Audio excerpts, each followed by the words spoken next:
Hey Trey, Hey. we live. Oh, we are? Cool. That's nice. It's 7 o'clock. Do I Let's need to cancel it? Or am I too soon? yeah, just shut it down. Shut it down. Just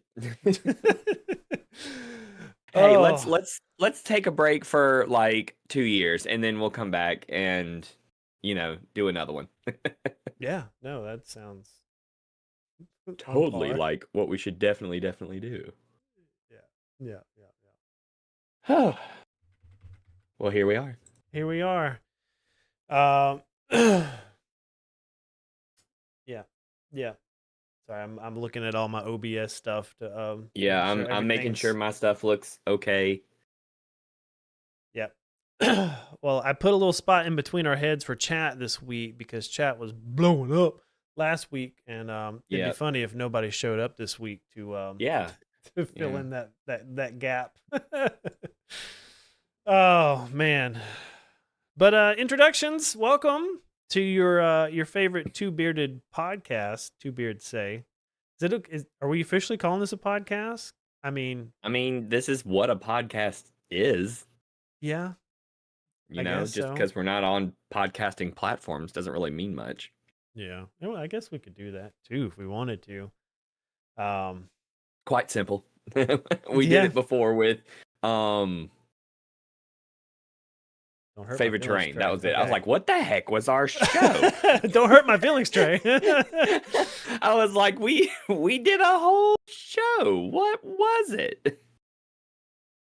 Oh, all right. We got one in the chat. What's Hey, there's up? Cody. Hey, Emily's calling me for something real quick. You entertain the folks. I'll be right back. Oh, okay. Okay. Do I need to refresh? What's up, Nim? I'm trying to figure out why your little chitty chat didn't pop up between us here. Just just mine. And then Trey disappears. I wonder why his screen turns gray when he walks away. Hmm. Anyway, while Trey is walking away, I'm gonna do a quick little introduction here. Welcome to episode 15 of Two Beards Say. You've got two bearded guys just hanging out, talking about stuff that's important to them, and that would be Jesus, video games, Dungeons and Dragons, and being a dad. Add that one to the list there, and then just whatever else we want to talk about. I don't know. We don't have an agenda here. You know, you can't you can't put that on us. We're not those kind of people. We come in here and we do what we want. And I don't know why I'm playing with this little creepy hand thing again. I'm gonna put this over here, um, and not have it there. Um, see, the chat is really tiny. So let's see if I can fix that before Trey gets back. I think I just didn't save it. Save.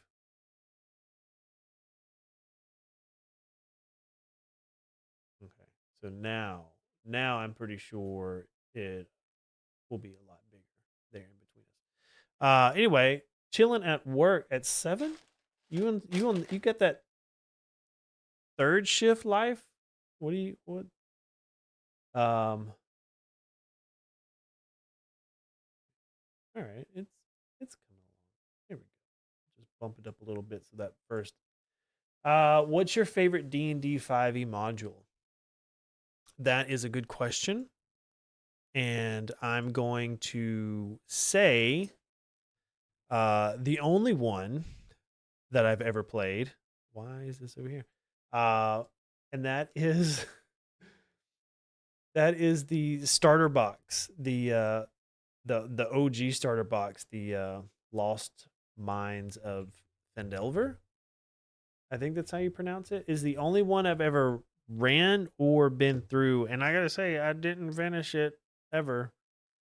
Um, I think I've been fortunate enough that I started playing D&D with Trey and our friend Jeremy and Natalie, and it was just homebrew from the start. That's all I've ever known. I own a few of the modules. Actually, Trey and I own, I think, most of them on our D&D Beyond account. Um, and I've read through them. I like digging through them to see how they're structured, but I would like to go through one like as a player. I think I would enjoy that, but I've never have, and I've never ran one. Um, I've ran Mines of Fandelver up to the Goblin Cave, and then you get to the town, and then you do some noodly stuff in the town, and then you find out like about bandits or something, and then from there, I've never gone past that. But I've always used that module as a good first adventure. Like if I'm starting a campaign or trying to introduce somebody to the game, um, that's always been my go-to. Are you recording? Do you have one? Oh, top 3 modules. Okay, incoming. I'm excited. In theory, I think I would like Curse of Strahd, just because it seems like that just seems like classical D&D. Go into the monster's lair, kill the monster, solve some puzzles, have a good time. Yeah, till it tries to kill you. Yeah. Which is Ravenloft, yes. Okay. So in Yeah. theory, I feel like I would love that one. Nim asked, what's your favorite D&D 5e module? And my answer was Lost Mines of Fandelver, because it's the only one I've had experience with. Like, Yeah. I've never played through a module with anybody, like, as a player, and the only one I've ever DM'd is that one, because it's just a good starting adventure if you're trying to get somebody into a game or introduce them to it. You know, if you need to, like, hey, we never played D&D, you want to play some D&D? Like, yeah, here's some characters. I already know what I'm doing. We're going to fight some goblins. We're going in a cave. Like, Yeah. it's simple. But Colts, am I pronouncing that right? Chult. Chult. And Yeah, then it's Chult is basically an island where there's like an undead curse that's going around and stuff like that. Oh, I think I remember something about that. Like if things die while they're on this island, then something like takes over or something. I don't know. Yes, it's a whole thing. And Chult is supposedly like its thing is that Chult is hard. Like the environment is trying to kill you and in all kinds of different things. Gotcha. And then the carnival. I don't have a favorite because I have learned over the years that I don't like modules. Yeah, that's what I've heard or learned.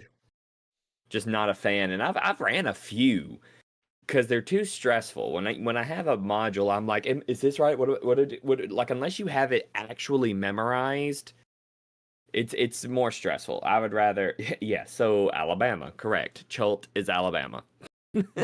where we live. You know, Chult, we live there. Yeah. So yeah, that's what I've learned. Like, I don't mind taking the settings from modules and using them like in my homebrew world and stuff like that. But, you know, word for word, this is what's gonna happen. Nah. Yeah, for sure. Yeah, I got too much of that DM in me. Like even if it's in the module, I'm like, yeah. No. I did something recently with my group that I ran Curse of Strahd for them, and it got broken fast because they used a character from a previous campaign that was really good at killing undead. And I don't know what you know about Curse of Strahd. It's all undead. So basically he would, you know, do his thing. And so long story short, they blew through it very, very quickly. Very, very quickly. And so like I used something in that recently in the campaign they're running now because there was some carryover, and it got that great reaction you want where like you drop something like an NPC says something and everyone's like, you know, and they're just sort of looking around in shock. Yeah.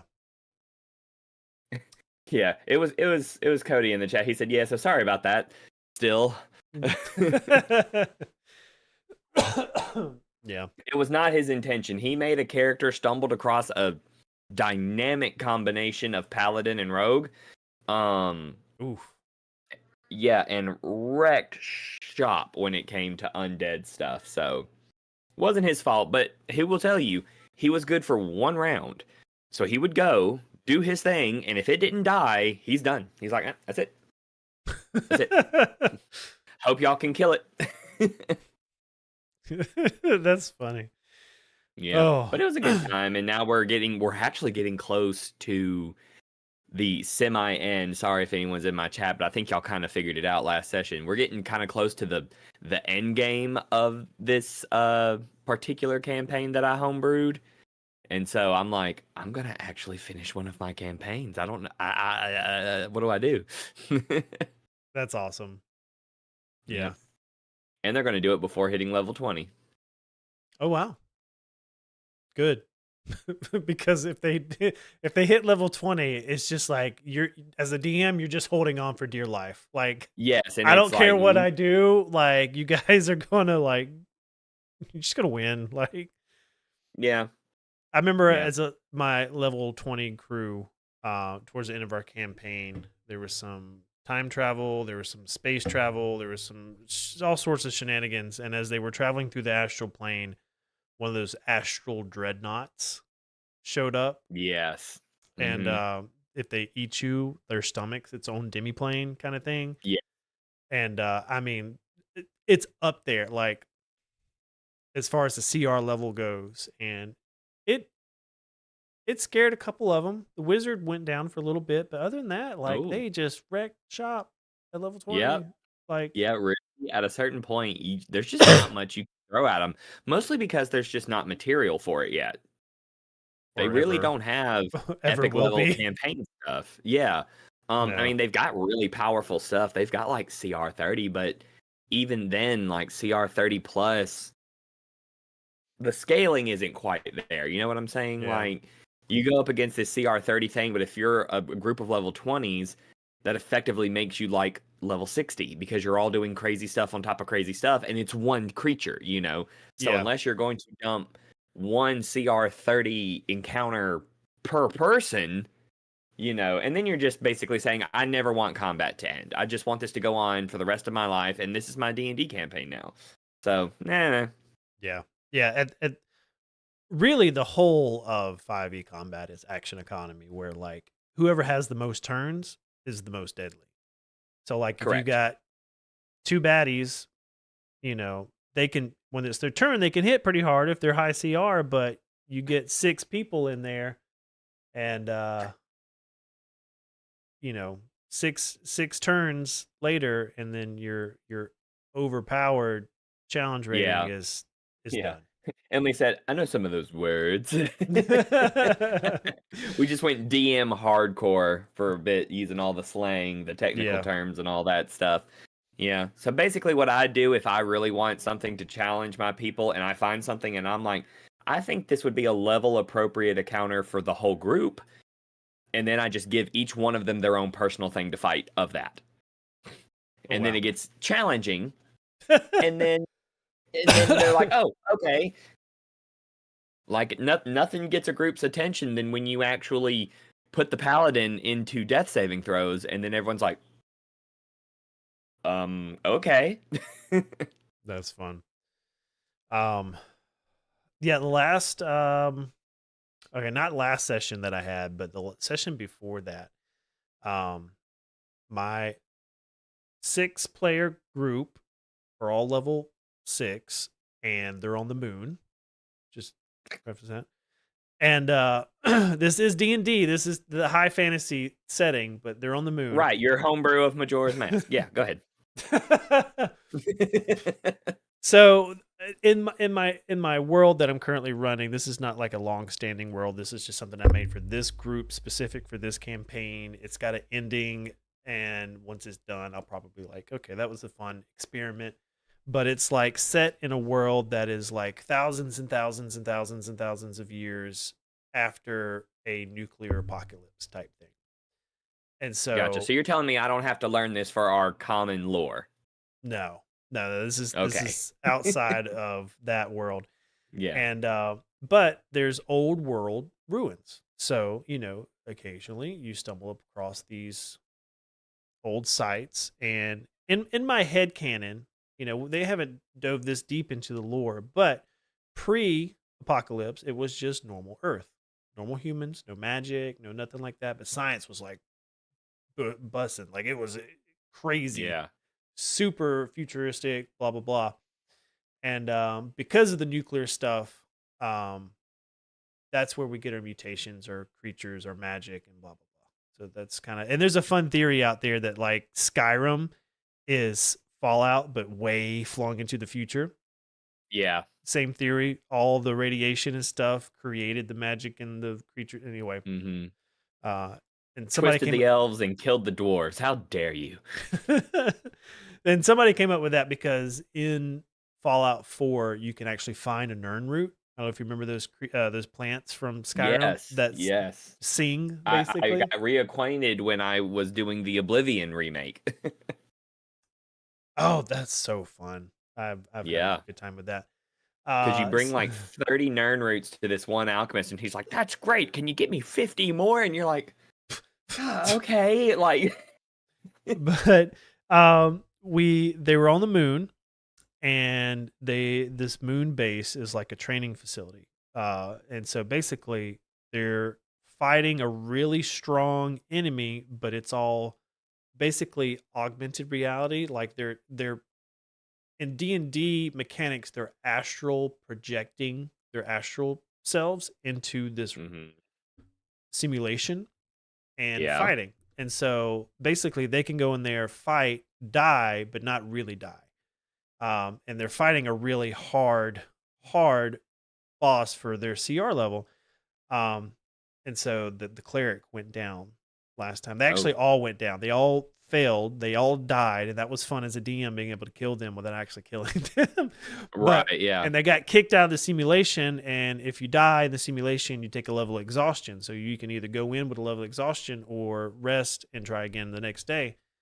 Because it just wears on you. But having people roll death saves, I forgot where I was going with the story, but because you said the paladin rolling death save, and everybody's like, whenever they Yeah. started to drop like flies and they weren't sure what's going to happen because they knew it was kind of a simulation thing, like, do we Mhm. really die? Because we really feel pain. It was a lot of fun. But okay, I remember when I was circling back to the level 20 encounter and how D&D's encounter system's kind of broken. I, as a DM, have learned to add environmental obstacles in the fight as well.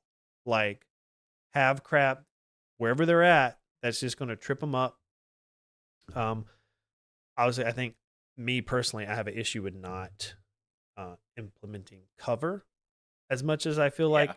there should be in encounters for not only the players. There's never cover in my campaign. We are always fighting in the open. Right. Yeah. It's just a big blank grid. You're in a Yes. field. You're It's "Wow, like there Final be just Fantasy. fields everywhere." Yeah. You just like, oh, you run into Can't the tell you how enemy. many times we've done the combat like in the mountains, and then afterwards I'm like, it was technically difficult terrain. It probably should have been harder. Yeah. So, yeah, I've learned that ups the difficulty level. Yeah. Um, Cody said, "Don't give Trey any TPK ideas. He's perfectly capable of doing that himself." Which I can finally talk about this on the internet because it finally happened in my campaign, because I don't talk about stuff on the stream per se when it's going to spoil things for the crew, oh, right? absolutely. Yeah. Yeah. Yeah, but this finally happened, and I'm quite proud of it. So the big bad in our story is a lich, you know, Yeah. and he's got phylacteries, and I just went straight up Voldemort, Harry Potter. He's got like 7 of these bad boys, you know. And so the whole thing has been pretty much collecting and trying to figure out how to take this guy down. Well, the latest one was a card in the deck of many things and the deck of Stop. many more things. So we had like a deck hundreds of cards thick. And I just, the whole campaign was just them declaring and drawing, because you have to draw the cards to get the phylactery out. Yeah. So that's what we did last session for like 3 hours. It's just the guys drawing and us dealing with the repercussions. And it was a good time. Like, a lot of crazy stuff happened. They fixed some things didn't get fixed. Keith got turned into a cow. So, like it happens at a D&D table, you might get turned into a cow, you know. And Keith, God, I gotta give Keith some big props because once he turned into a cow, he would only in game say moo, moo, Of moo, course. moo, moo. And so, like periodically, I'm just like, Keith, got anything to add? Moo. You know what that reminds me of? I don't know if you played Baldur's Gate 3 or not. Some to a certain point. Well, early in the game in the Druid's Grove, there is a cow. There's several cows, but one cow in particular you feel a little suspicious of when your character interacts with it. And if you pass Suspicious of the cow. right, and if you pass an animal handling or an insight or some kind of check, if you pass the check, the cow just kind of leans over and is like, "Beat it, bub. Don't blow my cover." And it's like he's like, "Mind your own business." Oh my gosh. And what's cool? I played enough of that game. I haven't either. I haven't been. I get to like the same spot every time, and then either like get distracted long enough that I lose interest in that character, or get my Yeah. butt handed to me and I lose interest in that character. Dude, it's a lot. Like I remember when I got into my first real dungeon crawl, I get like obliterated and I'm like, am I playing this game wrong? I don't understand. Like I feel like I'm doing it wrong. And then I also feel like the disadvantage of it is unless you were like really into the D&D mechanics, you're essentially playing a whole party by yourself. Yeah. Oh So yeah. you have to keep up with like 6 characters plus. And I don't know. I've heard it's a lot more fun when you have friends to play it with, like, D&D. Yeah. So I got a buddy of mine that wants to do a playthrough on his channel as our original 2 characters we played together, like build our characters and stuff Okay. like that. So I don't know. Might give it a go one day, but Not I to got a lot going not to on, and steal. he just had a baby. So Yeah. Okay. Is it who is it? the person, Yeah. oh, his name's Justin. You haven't met him. Oh, okay. Who am I thinking? Yeah. Who's what's Dolor's name? Josh. Josh. I knew it started with the J. Yeah, Josh. Fun fact about old Dolor here. He's got like his own like gaming podcast and stuff he does now with a buddy of his. Like and I'm GG rated or something like that. Yeah. So shout out to them. Go check them out, everybody. But I thought it was cool when he started doing all that, and I'm like, yeah, go Dolor. Yeah. More friends on the internet. That's what we need. We need Yeah. all of us on the internet subscribing to each other so that our numbers go up.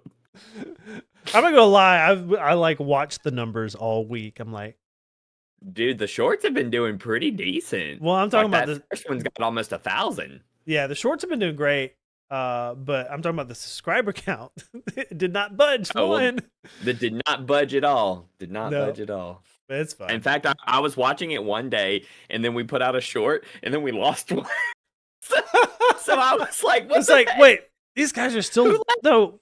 I forgot I was subscribed to these. I thought they were dead. Yeah, like, oh no, I'm not following y'all anymore. And I'm like, what happened? It was funny. I thought it was great. But yeah, I will say I have let slip into the ether of my students that Mr. Price is on the internet, and they swore they're gonna find it, and I'm like, good luck, losers. I didn't call them losers to their face, but That's funny. But yeah, they were all about finding my TikTok and all these other kinds of things. And one of them was like, I found your Facebook group about the book reading stuff. And I'm like, man, you found the dead one.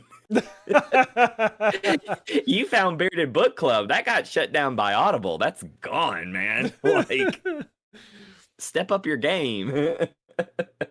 Yeah, it's funny. Yeah, Emily said they lived off grid. Yeah, so this has been fun. So I've been working hard on the 1v1, not 1v1. That makes it sound like me and you were fighting, but the We're just gonna find it out. the 1-on-1 or the 1DM1 player, whatever we want to call it. We'll workshop that. But Yeah. the group, like the chat interaction. Okay. Yes. So I've been looking up, there's sadly to say, if we were to do this on Twitch, not that I really want to, because I'm really still feeling like YouTube's, I like YouTube a little bit more. Just seems a little bit more our Yeah. vibe. But if we were to do it on Twitch, there's like gobs and gobs of different plugins for people to like interact and do different things. And like Yeah. empty y'all's hands. It's 1v1. It is 1v1. Like, let's be honest. Like, we Yeah. have the same goal here, but That's funny. But yeah, Twitch does have a lot of great stuff for audience interaction and stuff like that. But yeah. I don't know. But go ahead. What were you saying? But I've kind of okay. Side note: been working on the actual campaign itself. Really excited what I have. You know, like if we were like, okay, let's play right now, I probably have enough for at least one Mhm. episode. But in my brain, I know the big No. the big arc and kind of what I would like to accomplish. Anyway, Yeah. but so working on that, but And I also would like to just pause for a second and Yeah. let everyone know Travis and I are trying real hard not to just do this right now. Like, like we love playing D&D together and we love this and we've been very excited about this project since we kind of had the idea. So the fact that he's just like, I know what I'm doing, and then we immediately move on, it means we're trying not to do it right now. I'm sorry. Go ahead. I keep cutting you off tonight. I don't know what the problem with that is. no, that's fine. We got Another Cody in thing that no. chat.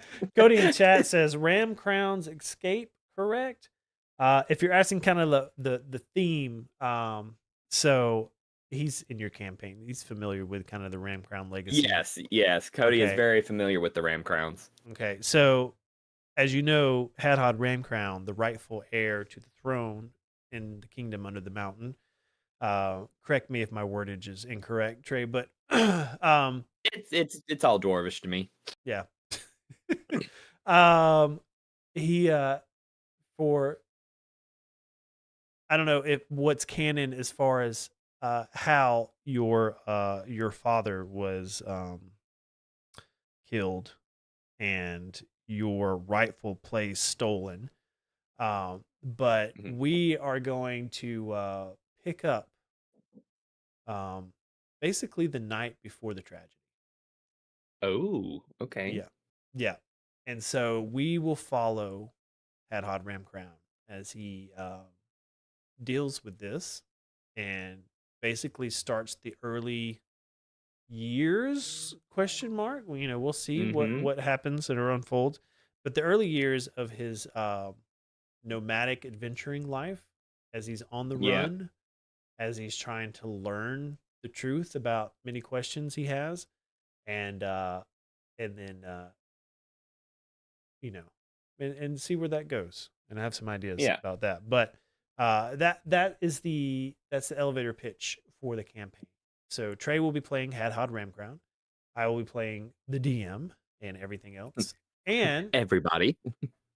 and I have plans. This is the part that I'm kind of trying to get hammered down 100%. And I got some good ideas. Trying to get where chat, because we will do this live. Chat, I'm correct in saying that, right? Live. I don't want to misspeak. Yeah, I'm down with that. Okay. I like the idea of doing it live for the interactivity, and then for like afterwards, like doing like an edit. You know, in case you didn't missed it live, here's what the Right. Yeah, actual yeah. storyline kind of stuff. Yeah. And that's something we can maybe talk about too later off stream. About doing the edit for YouTube or maybe doing the stream for something or on Twitch or I don't know.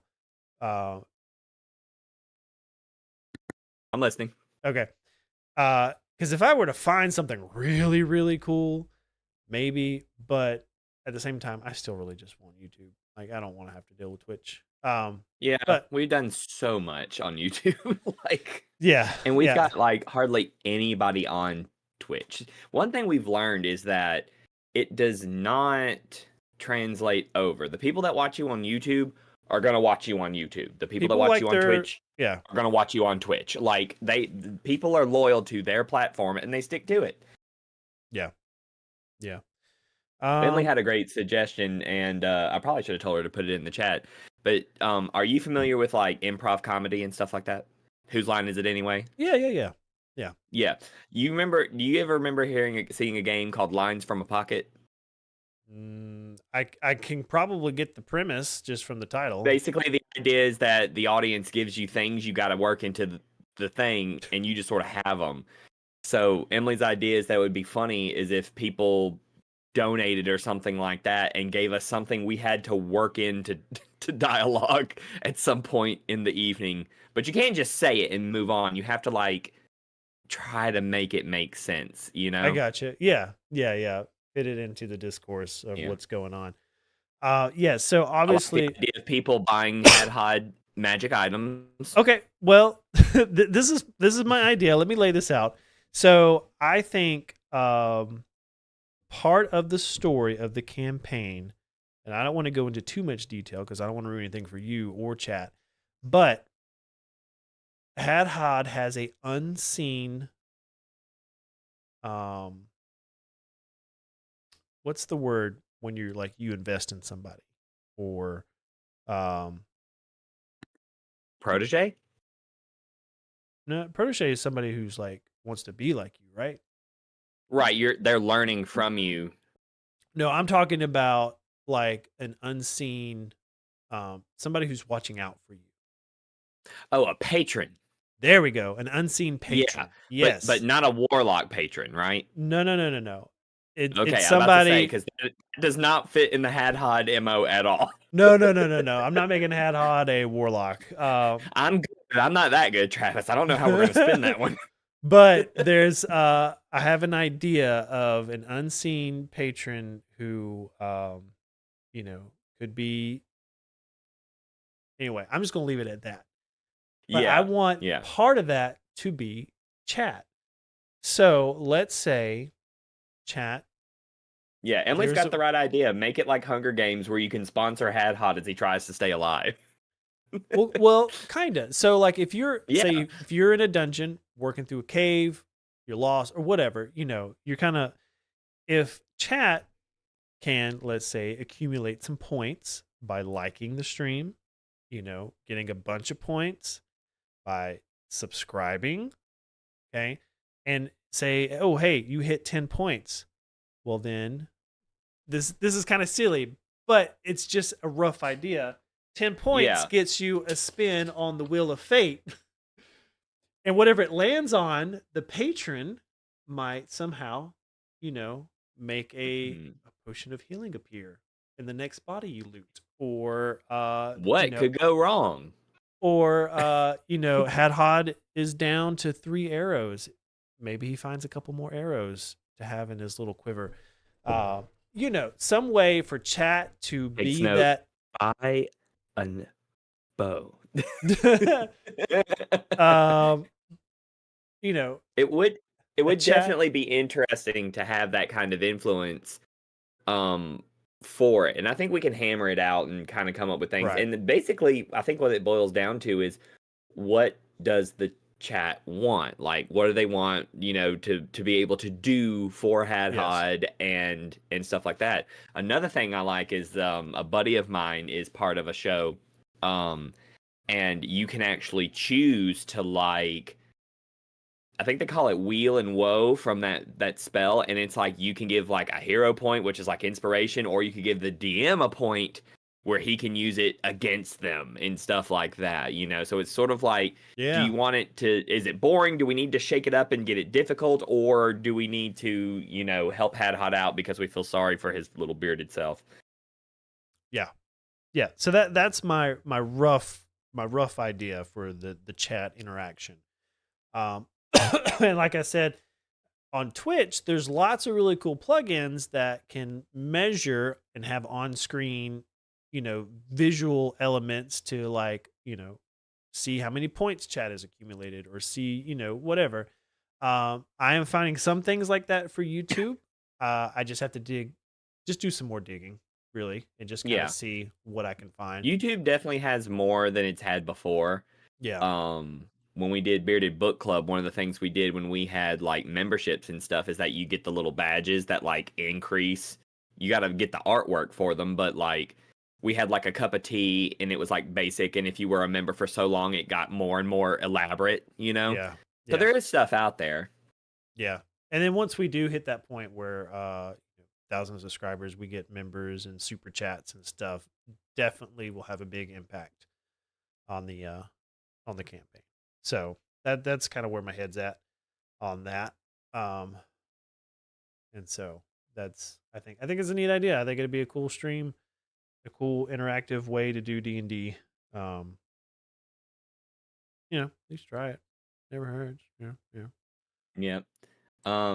So one thing I did this week in preparation for all this is that I had to build level 1 Hadhod, right?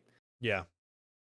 And so like I made him, he's very bare bones, like he's got nothing, because like the thing that kind of like destroys the Ramcrown world is that there's this other clan of dwarves, a couple of them, and they basically stage a coup to overthrow the royal family, thus precipitating this whole situation. But one of the things I have always kind of done is make concept art for the character. And I have done that. I do this through Hero Forge, not a sponsor, but please call us. And so I have got a young level 1 Hadhod. Would you like me to share my screen with you so you could see it? Sure. Yeah. I don't know if you can put it on the chat or anything. But I can kind of let you. I'm probably gonna mess everything up by doing this. Nope. Your stream is still running. Nope, not gonna happen. Anyway, but yeah, I've basically got a Oh wait, it said paused your preview to save your sources. What is happening? Let me stop that. I could see everything. Like it was working. Oh, did you? Yeah, I could see. Oh, I saw okay. your... Well, then let me pull it back up then. I get weird because it said, I forget you're running the stream. I'm not. Like, right. So when it was like, we've closed this down, I'm like, what happened? What happened? But then I'm like, oh yeah, Travis is streaming. I'm not. So give me a second. I'll pull it back up. Yeah. I freaked out there for a second. But yes, level 1 Hadhod, babyface Hadhod. Hold on. Zoom in a little for you, and then I will try again. All right, so I don't have the preview up because of whatever's happening, but Oh wait, hold on. I think I need to click. There we go. Okay.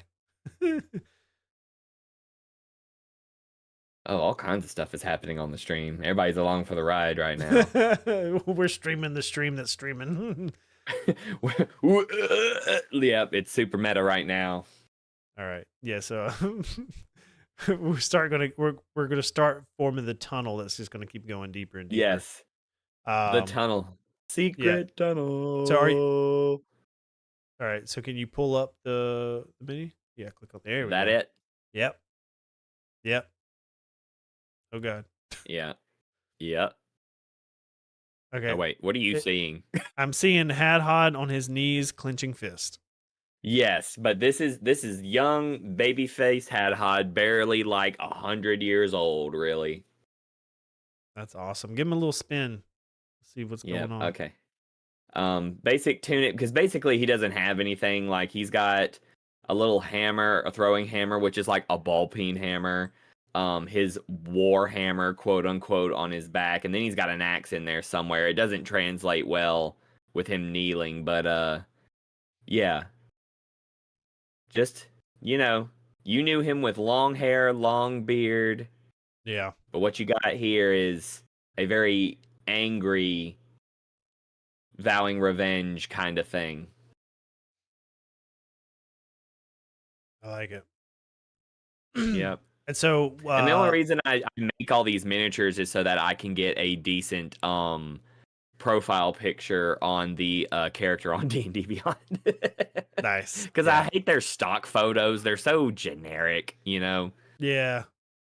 I will say, just because we're talking about Hero Forge a little bit, all my players in my campaign that I'm currently running made their minis, but got the flat plastic ones made and printed. Have you seen those that you can do through Hero Forge? I think so. Yeah, they're just Like when you hard go to buy the down. keychain, No, down at the very bottom. There. I think you scrolled too 3D far. digital, or the No, back up.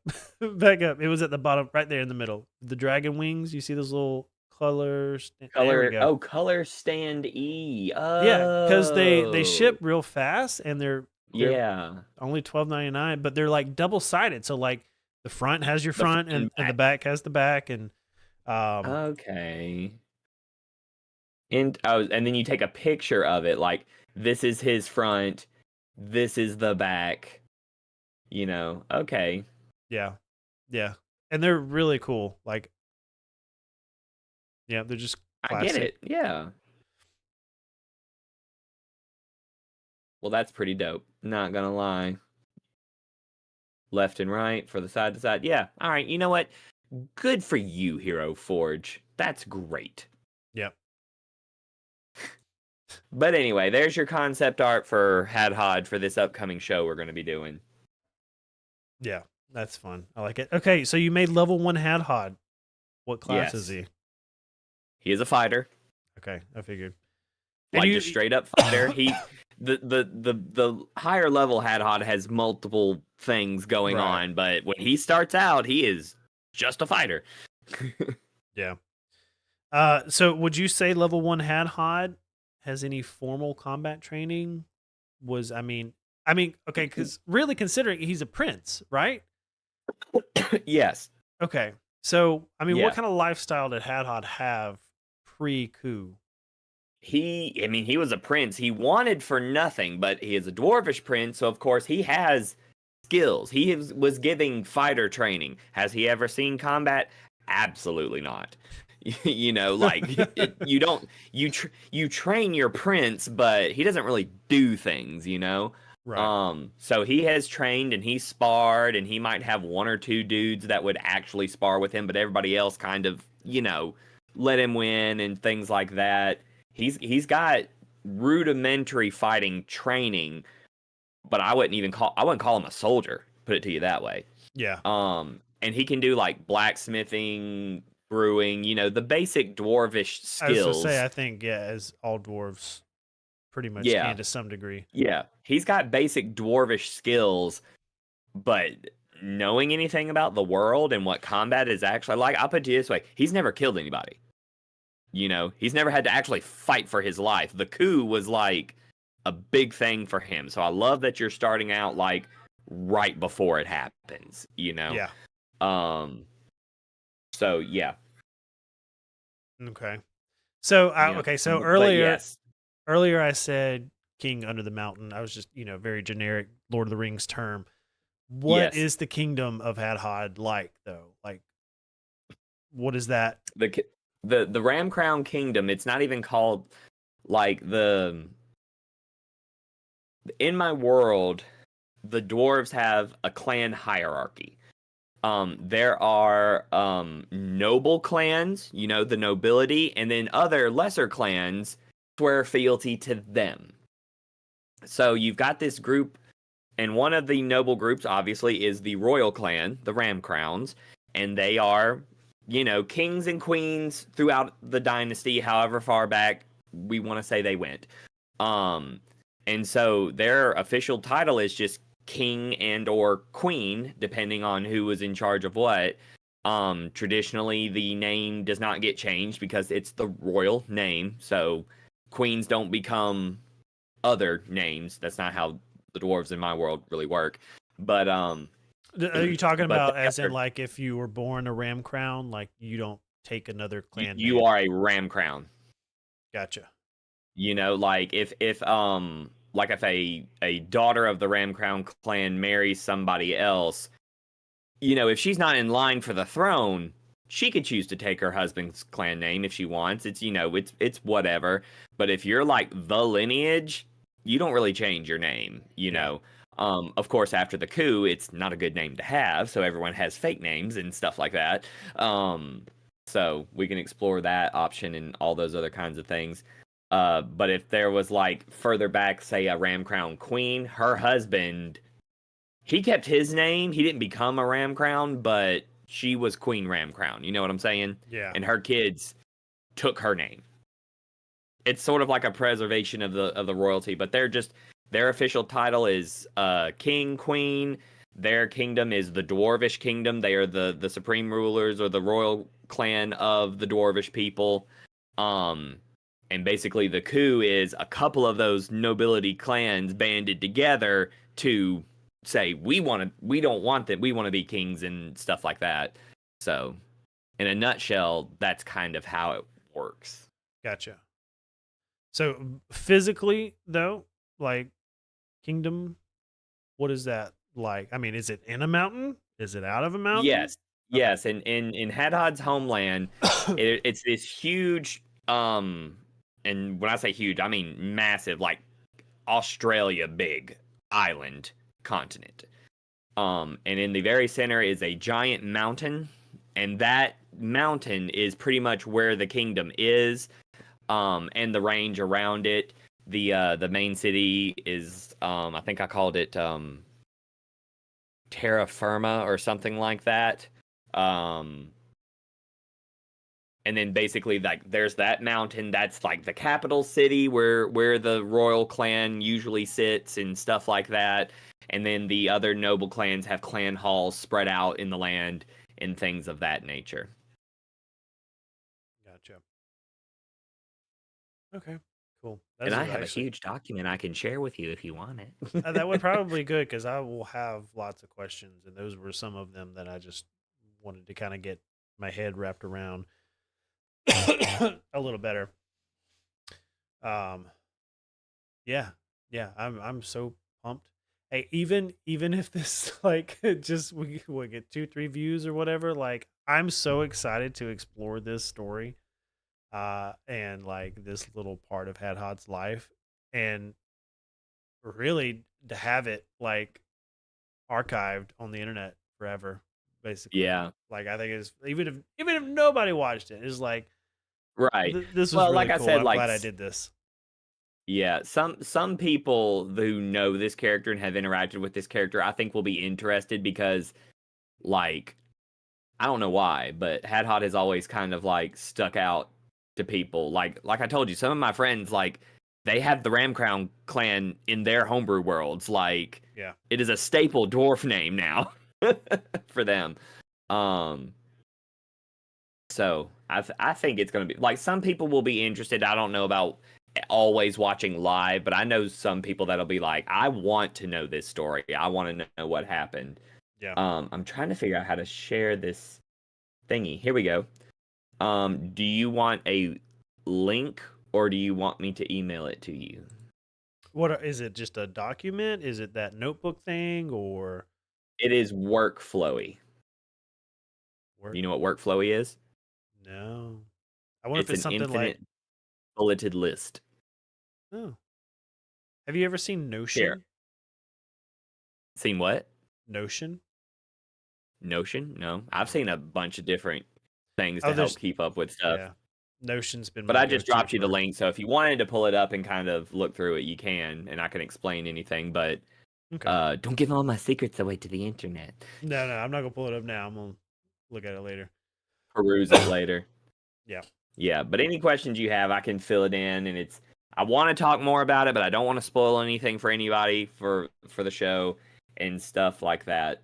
But yeah, I'm excited too. I think yeah, and like you said, even if nobody thinks it's great, we'll have a good time doing it. Yeah. Yeah. Oh, random question. This What's is where y'all prove us wrong and like blow it up and think it's the greatest thing ever. You know, like Yeah. You know who definitely should watch live and and just blow chat up with nonsense? Huh. Natalie. Oh God. You said her name once, so you got 2 more times, you know, and then she shows up. Like we need to like specifically send this to her and be like, look, this is happening. You would get a kick out of this. And of course she will be very mad that we did not ask her to be a part of this. Hey, we both said we're not against the occasional guest player No, for an not at episode all. or something. So Not at all. But my thing is like it's gonna have to work into the story really well. This is not just like this is not chaos D&D. I feel like this is you and me trying to sit down and be like, I don't want to say serious, but like we No, I want to really agree. focus on the storytelling Yeah. aspect of this and do No. more than like make fart jokes and vomit fish and stuff like that. Like No, 100% yeah. Thank you for that throwback. Was that a curse? What was that? I can't remember. It was what grog juice. Oh, the grog juice. Yes, that's what happened to Hadhod when he took a shot of grog juice, is that once a day he can vomit a fish. And do you know what was great? You'll love this. You weren't there, but I thought of you when my current campaign like actually met Hadhod for the first time, and they were like having drinks and hanging out, and they were all doing like, you know, the tavern tricks that people do for entertainment. Hadhod was like, "Watch this." And he vomits a fish, and everyone's like, "What?" They looked at me like I was joking, and I'm like, "Nah, he does that." And they were like, "This is the crown prince of the dwarven people. What's happening?" I love that is literally like a throwback to an event that happened about 15 years ago. About 15 years ago. Because I've been married 15 years, and that was when me and Chelsea were first together. That's true. Yeah. Yeah. God, we've been friends a long time. Yeah. It just dawned on me like, holy crap. Yeah. Oh, and the grog juice. I bet I could find that roll table somewhere. Oh, it was quite a thing. It was quite a thing. Emily said in the chat, can y'all possibly Pokemon Nuzlocke one more again? I'm not opposed to it. The thing is, Travis and I need to get a lot better with emulators. Well, I'm gonna be honest. I don't know. I'm a little iffy about doing a emulator on stream, but I don't know. I feel like there are options. Anyway, I'm not we could against just get a Pokemon game. Yeah. I think I don't want to steal your thunder with your friend, but I mean, if there's a game that's really made for us to like kill an hour a weekend or something, like Baldur's Gate 3 is. Baldur's Gate, it's pretty good, yeah. Yeah. The great thing about it is that you can play that story so many different ways. Yeah, oh yeah. And they've expanded it. There's way more things to do. Yeah. Oh yeah, they added a bunch of We can just play classes. Pokemon Snap, Emily says. Oh, I got the new one on Switch, and then I know you've got the N64 one, the actual N64 one. I have no idea how we would get that on a computer screen. Oh, I do. I've got all the Oh, cords. Travis knows. Travis knows the cords. I got a bunch of cords and stuff too, but I can barely get it hooked up to like a modern television, you know, like every year it gets harder and harder to play those old games. Listen, You know? right here, you can see a little smidge of it, but I got an old CRT right there that I hang on to just because. But I have the adapter that turns those. Yeah, What? Wilbur needs something to sit on, so I figured that's why you had it. But I have an adapter that turns the auxiliary cords, the red, white, and yellow, into HDMI. So That's a thing? yeah. Oh yeah. Golly, man. See, just when I think I'm semi-techie and I kind of know what's up, you guys swing in here and you're like, yeah, I can do this. And I'm like, that's black magic. I don't know what you're talking about. Trey, that's racist. Thank you. Sorry, eldritch magic. Or is that more racist? I don't know. Yeah, so yeah, it's just a little box. So you plug the red, white, Yeah, and you plug the three. and then on the other side is the HDMI. Look a at little that. box. You know where I kids got and it? your You know where I got it? The bin store. Travis's superpower kicks in again. Yeah, it was like $1 day. I was like, that'll probably be handy one day. And I just Yeah, it will be. Yeah, I have this camera. This is my camera from high school era, Travis, like this little guy here. And Yep. I I have remember all those videos you've since removed from your YouTube channel. a couple of tapes, Actual couple tapes. bags of tapes like this. And I've done like 4 maybe, but I've been using this box to convert it digitally and then uploading to YouTube, so I have it forever. So it's like old high Yeah. school, just the most random stuff. It's a lot of me hanging out with friends or going to like hardcore shows in Columbus or chugging a gallon You of se- Sunny you D seem and like a warp. vomiting. Yeah, you seem like a Warp Tour kid from back in the day. I was one in spirit, but didn't like people Gotcha. enough, To nor go had to a concert. had the money to ever Yeah. consider going to Warped Tour. And right now in Yeah, my I remember all age, my. you would never catch Oof. me there. I went to a concert about a year ago. Coming up on a year ago. I told you about this? Was it the Dwarven concert?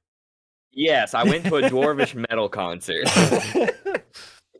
And I Yes. didn't. Yeah, I'm like you. I'm like, I don't want to go. There are people, there are strangers, and the people that go to concerts are very extroverted. Like, they'll meet you in line at the toilet and be like, "Oh yeah, what's up? How's it going?" You know, and you're like, "I am literally trying to pee. What do you want? Like, what's happening?" So it's not really my bag. But Cody was like, "Guys, I want to go see Windrose in concert, and they're coming to Atlanta, and we're all, I'm the youngest in my D&D group. I'm in my mid to late 30s. Everyone else is older than me." And so Cody says this, and he's like, he said, "I think we should go as a group."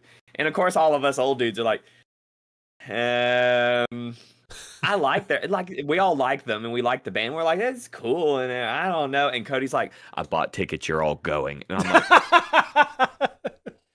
"All right, I guess we're going," because Cody dropped some money to buy 5 tickets to a dwarf metal concert. and then this is the best part. He thought it was going to be in the summer because it said during spring break or something like that, but it was like 6/10/2024. the month and the day flipped. They're European, so they do the day first. So Cody had us go into a early October thing, and it was on a Tuesday, like, or like a Thursday. It was the middle of the week, and we were all like, Cody, like we didn't want to do it, but Cody bought them, and we went, and we had a good time. Like, we took the Friday off of work and left and went and did it, and regretted it the next day because we were tired and exhausted and all of that 30 stuff. something. Yes. Dude, the opening act didn't go on till like 9:30, and I'm like, oh my God. What's happening? I don't understand. And they were great, but then Windrose gets out there and like, 4/10/24 something like it was crazy. And then they finally come on, and we had a good time, and of course we're all there to see them perform Diggy Diggy Hole. And they almost didn't do it, and I about burnt that place down. I was like, "Are you kidding me?" And then they come out, and they were like, "Oh, you didn't think we would forget it, did you?" And then I'm like, "Oh my gosh!" Like, I almost bum rushed a dwarf man. He's not an actual dwarf, but like they're all dressed as dwarves, right? So I'm like, I almost got into a legit fight with these dudes because I'm like, y'all aren't gonna sing the song that got you popular in the States. Come on. And then Cody was like, "Yeah," Emily is reminding me of stuff. So we're up top in the balcony.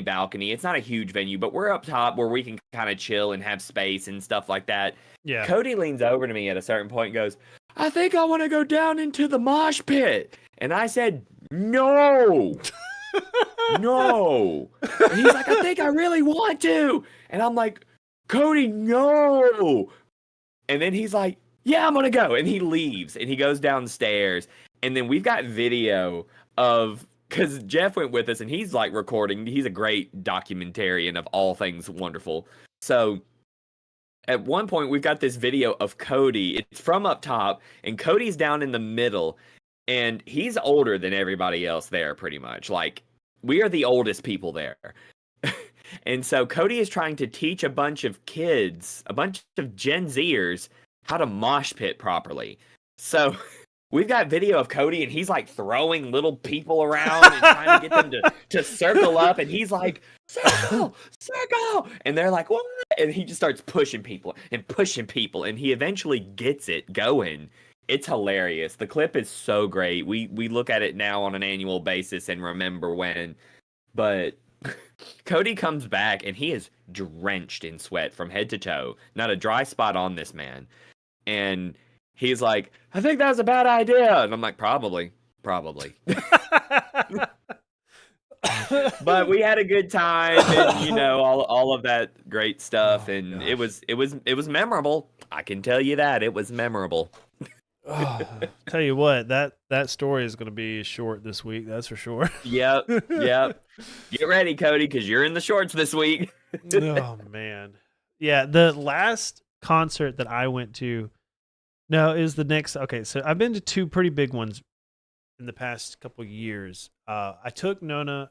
This one was really nice. It was just getting to Atlanta was the pain in the butt, but just because I don't like driving. But Same.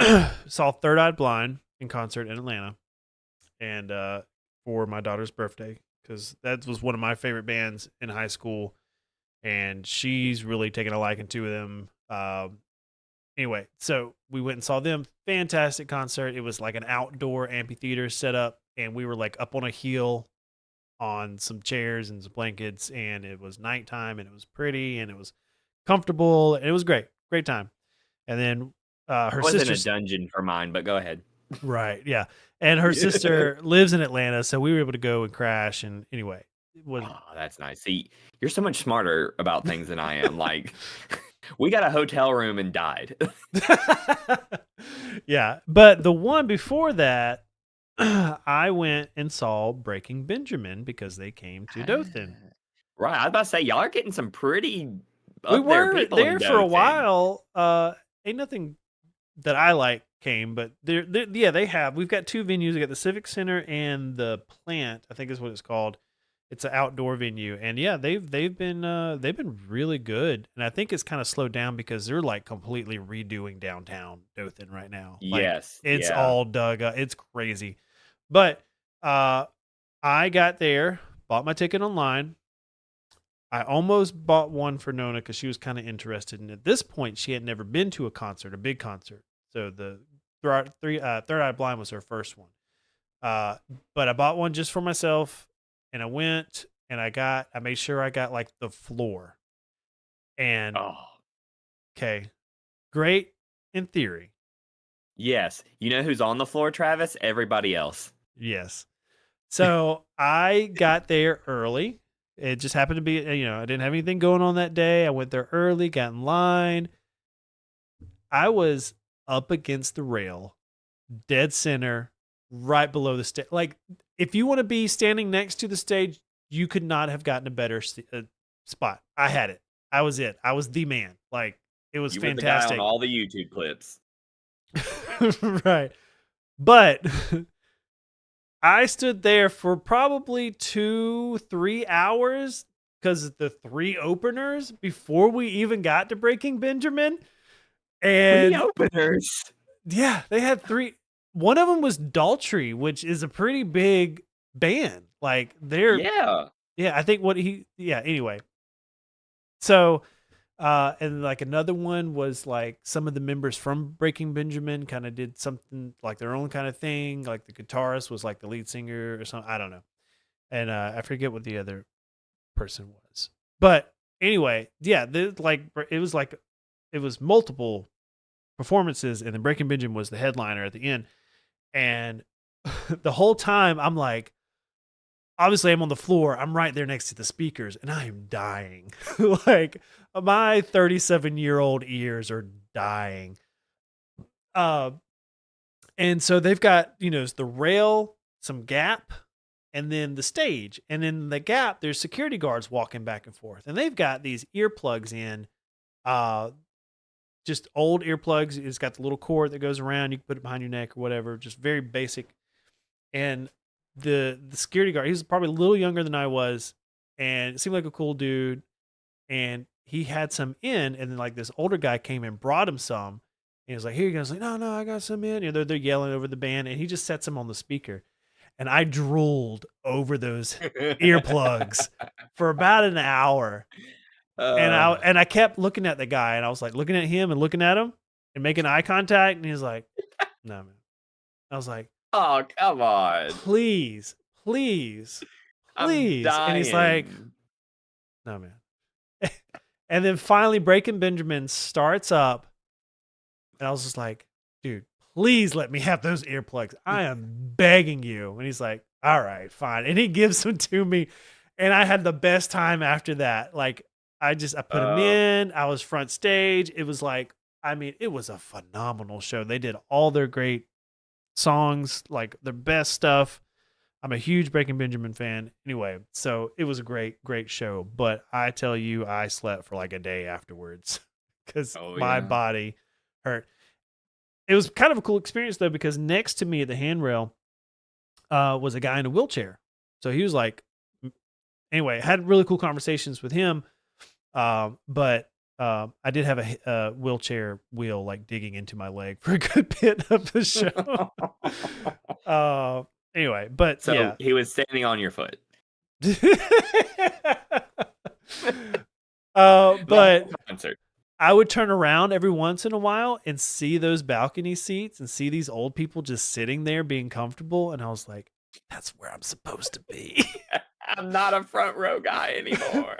But 36, 37-year-old Travis made 18-year-old Travis super pumped that night. Like that has been like a bucket list band, like huge band on for me. And that'd be like up there, Breaking Benjamin and Linkin Park if Chester was still alive. Like if I were don't even ever to see them, like I mean, all their songs memorized, Linkin Park. Like yes. I would be worn out and hoarse for a week. Yeah. So Emily said the most bizarre concert we ever went to was Unknown Hinson in downtown Hattiesburg. Man, living in a college town that actually gets traffic is crazy because you never know who's going to show up randomly one weekend. You know? Oh man, Do you know who? No, I don't know who that is. Do you remember Squidbillies? Like, yeah. yes. Yeah. Oh, do you remember the dad early Kyler? Woo! Yeah. It's the guy who voices him. Oh my. Oh man. And he has this whole shtick about how he's this hillbilly Dracula. It is unique, let me tell you. And he's got all these songs, and his voice is the early Kyler voice. He does not put that on. So we went and saw Unknown Hinson at the Thirsty Hippo or something in Hattiesburg. Shout out to the Hippo. And he just sings us these really random trailer trashy songs. And the whole time it's like early Kyler just singing at me. And we get to the place super early and we're right up front in this little venue. And of course the owners have got Squidbillies just running on the projectors for the first little bit before the show. And it was bizarre. We had a great time, but that was another one that I was like, and I was in college at the time, granted I was older in college and married and stuff like that. But yeah, that was another really bizarre night.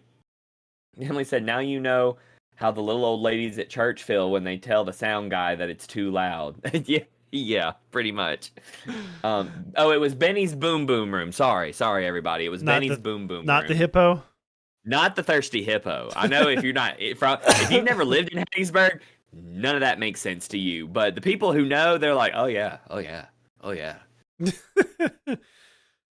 man. Yeah, speaking of college shows, it just came back to me that Switchfoot came to Troy whenever I was in college there.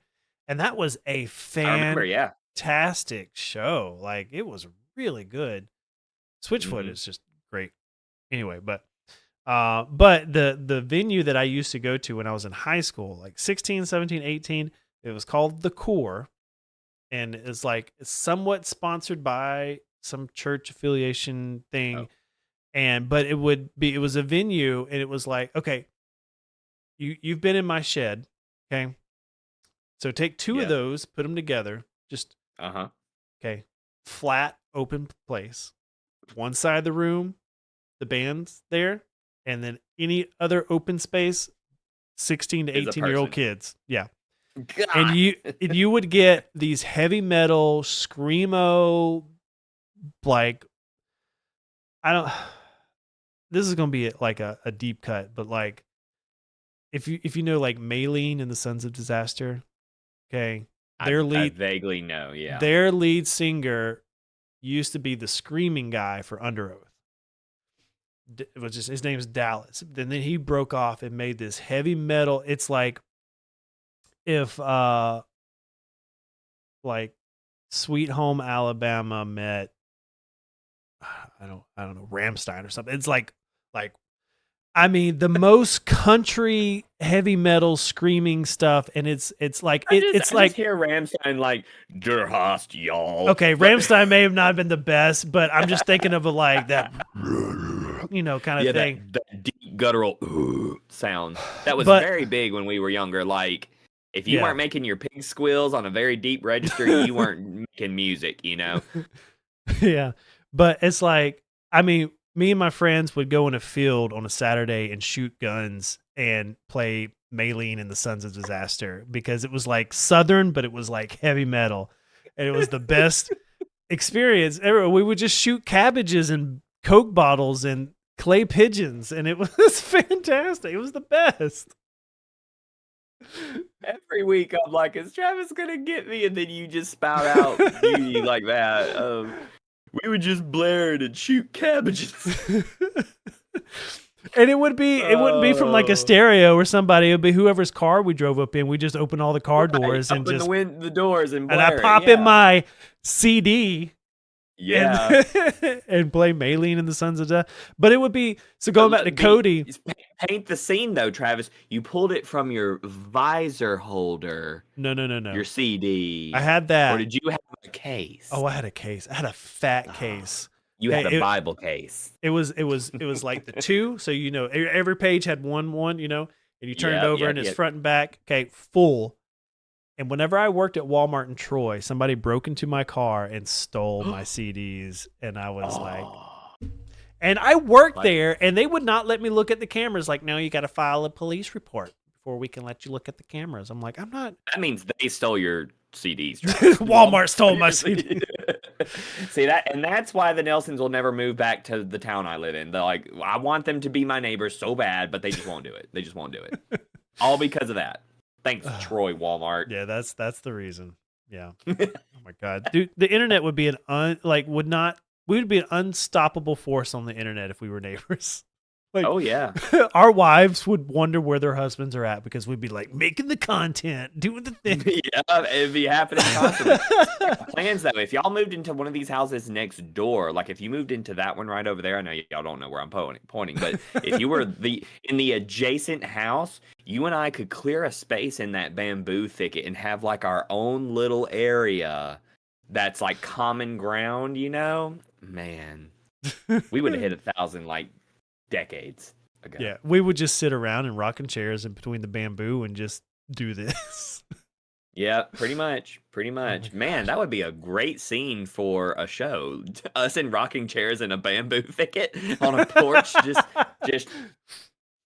I remember when screaming was angry. I remember when the emotion in emo was anger. And not your stupid depression. But in that room, that tiny room, in that tiny room packed full of 16, 18-year-olds, like, dude, I'm not proud, but I am proud. We would mosh like nobody. Oof. I can't tell you how many people Violent I've moshing, punched. I'm sure. I can't tell you how many times I've been punched. I can't tell you how many bruises and like spray and like, I mean, I've been thrown across this room. Like, that's where I filtered that teenage anger, man. Like, yeah. my Lisa dad asked doesn't him the love next me. day, and you're like, "Shut up, Mom! You don't understand." You throw your bangs out of your face and go to your room. Like, listen, don't talk like you know me. Because I totally had the swishy hair. I know you had the swoosh. I know. Yeah. Very, very few of us did not at the time. Yeah. Had to get your bangs just right. Oh yeah. And if I wore a hat like this when I had hair, like you had to tuck it just right so it wouldn't be like Just right, so that it laid properly. yeah. But now Yeah. I'm old. Here we are. Here we are. And every year I watch this sucker go a little bit further back. You know, like Creeping. he's creeping up there. Emily's like, "No, you're not." I'm like, "Emily, come on now. That's the top of my head, everybody." Like Yeah. But you still have the ability to grow it long and just let it do its thing. I mean, the color is widow's peak, right? Where they go up on the sides, right? Yeah, and it's both sides, yeah. Yeah, Yeah, the the widow widow's peak. peak. Yeah. Yeah. That's more acceptable than the cul-de-sac. So Yeah. which I got a whole neighborhood. Which Like you I could got live on kids if y'all would playing in move to Troy. I got kids playing out in the park there. Oh my gosh. All right. Well, it's 8:16. I think we've had a good run out of it tonight. I think so.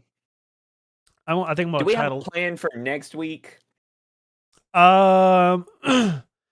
tentatively Realistically speaking, how close are you to like wanting to do the show? okay, what's the day? Let's see, it's the 20th. Okay, if we're sticking I want to give to people a time frame to think about the show. let's shoot for the first week of September. So that's 2 weeks from now. That'll be the All right. 3rd. Yep. I think that's doable. Yeah, so I want to figure out the interactive thing, and then another thing I need to figure out that's kind of, keeping me from jumping on it is like this part, the way it looks, the production side. I've got ideas. I just have to make it work with the graphic design buttons on my computer. So I am putting it in my calendar because if I don't have it on the calendar, I'll forget.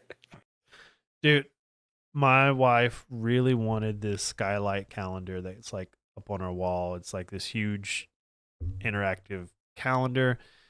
And I gave it such crap. I was like, you want to hang an iPad in the kitchen to look at Google Calendar. But I will say it does much more than that. And I was very much wrong. It does sync with your Google Calendar, but it also has to-do lists, all the chores for the kids, all the meals Chelsea's doing for the week. And then everybody in the house has an app that syncs with it. So if Chelsea's like putting stuff in there, we get updated. Everybody Anyway, gets updated. it's been a really cool family organizer for us, especially since we homeschool. And y'all got tons going on. Like whenever you're like, "Hey, I want to do Two Beard stuff," I'm like, "Are you sure? Like, do y'all have time?" Like, yeah, we good. all And right. one day, So yeah, tentatively September. Yeah, we'll shoot for the 3rd. And then one day, Trey and Emily are gonna meet my 8-month-old. One day, one day. Yeah. We'll actually make that happen. Yeah, no, it's funny. It's cool. I came home and Chelsea made. Oh, I know I said we're about to go, but one more story. Over the weekend, I smoked 2 butts, and I got started. Nice, bruh. Yeah. And I did it on Monday, and normally it's like an all day thing. Like you get up early, put them on, and just babysit it all day. And I got started later than I would like because I had to take the dog to the vet. Blah blah blah. Anyway, so did that. Huge, like so much meat. So excited. Jack tore it up, and because he's got some bottom teeth, and he's got top ones about to come through, and it just brought me back to the steak you made for Valentine's. And when Claire just latched on, but dude loves to eat. Good. I fed him As soon when I got home. as he wants it, give him real food. Oh no, he's been eating real food for weeks now. Like months. He's 8 months. He's been as soon as those bottom teeth came in, we started feeding him stuff. Tonight he had like 3 boiled eggs, mac and cheese, and these little dissolvable Star Crunch things that like melt in your mouth because you're a baby. But wow, and He just eats like a tears it up. man. That's what I'm talking about. Yeah, no, kid loves to eat. He gets pissed too. I'll Like bring him some jerky then. he gets so angry. Like if we're all sitting at the table eating and he doesn't have food, he's like, until you put something in his high chair. Yep. Emily said we would have come already, but she now has a sinus infection that Oh she's no, fighting. we know. Like life Yeah. is life. We legit have been trying so hard, but every time we're like, it's almost like if we say, do we want to see if we want to go see the Nelsons? Something happens. Like the moment y'all's name is put out into the ether, something happens. Like something with the car or the house or us, and I'm just like, Yeah. it's rough. All right, But yeah, we'll come see y'all, and we'll do videos and have fun and do all that good stuff. yeah. So sign off. Thank you guys for hanging out and chatting with us and just being here as we just talk about life and stuff that's going on. I think I'll title this episode Who is Hadhod Ramcrown? Who is Hadhod Ramcrown? Yeah. And so next Wednesday, tentatively, we'll do this one more time. And then the Wednesday after that, we'll start our campaign. And it'll be exciting. Do we want to say majority of the focus next week? Like, do you want to start with like a session 0, or do you want to kind of chat about it on this? I don't know. We'll figure it out. You don't know? We'll Yeah. figure it out. Yeah. Yeah. So yeah, we'll make it happen. I'm excited. And don't forget to do the likey, the subscribing, and the commenting, and share everything. And go follow us on. Well, I've been uploading the shorts to TikTok, Instagram, and YouTube Shorts. So wherever you like to ingest your doom scroll brain rot, we're on there. Love to be a part of your brain rot. Yeah, go give us a follow, a like, or a subscribe, or whatever it's called on whatever platform. Or if you're old, I think they get on Facebook too. So there you go. Yeah. All right. Well, I'm out, and we will see you next week. Woo! Woo! Oh crap! I hit the wrong button. I disconnected Trey. Hold on. Whoops! I hit the wrong. I hit the wrong hang up. Please tell me that was live. Yeah. Yes. Because it went bloop, and I'm like, I think Travis hit the wrong button. Well, that was great. Hey, you have